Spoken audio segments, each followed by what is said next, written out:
আল্লাহর নবী যখন রিসালতের দাওয়াত দিচ্ছে, কাফির মুশরিকেরা এসে নবীজিকে বলল, ওগো মুহাম্মদ, আমরা পড়ি সাল্লাল্লাহু আলাইহি ওয়াসাল্লাম, তুমি যে আমাদেরকে ঈমানের দাওয়াত দাও, একত্ববাদের রবের দাওয়াত দাও, তুমি যে আমাদেরকে নবুয়তের দাওয়াত দাও, রিসালতের দাওয়াত দাও, আমরা তোমার নবুয়ত কিংবা রিসালত এগুলো কিচ্ছু বিশ্বাস করি না।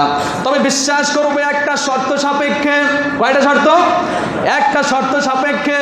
ওই যে সুদূর আকাশে জল জল করে জ্বলতে থাকা যে চাঁদ দেখা যায়, তুমি মুহাম্মদ যদি ওই চাঁদটাকে জমিন থেকে ফাটাতে পারো, জমিন থেকে বিদীর্ণ করতে পারো, তবেই আমরা তোমার প্রতি ঈমান আনবো। আল্লাহর নবী তখন বিচলিত হয়ে গেলেন, কি করা যায় এখন?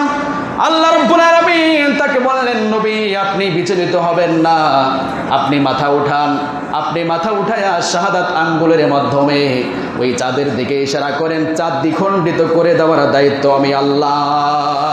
সুবহানাল্লাহ। আল্লাহর নবী যখন সিজদা থেকে মাথা উঠালেন, মাথা উঠায়া শাহাদাত আঙ্গুলি চাঁদের দিকে যখন দিলেন, এইভাবে চাঁদের দিকে শাহাদাত আঙ্গুলি দ্বারা ইশারা করার সঙ্গে সঙ্গে চাঁদটাকে যিনি দ্বিখণ্ডিত করে দিলেন, পুরুষোচিত কণ্ঠে বলেন, তিনি কে? আল্লাহ পাক তাদেরকে দেখা দিলেন, তোমরা যারা আমার নবীকে মিথ্যাবাদী বলেছো, দেখো তোমরা তাকে যেটা দেখতে চেয়েছিলে তার মাধ্যমে সেটা আমি বাস্তবায়ন করে দিলাম। বর্তমান বিজ্ঞানীরা যারা চাঁদে গিয়েছিল, চাঁদে গিয়ে তারা নবীজির সেই বিদীর্ণ করা দাগ তারা চাঁদের উপরে গিয়ে তারা দেখে এসেছে।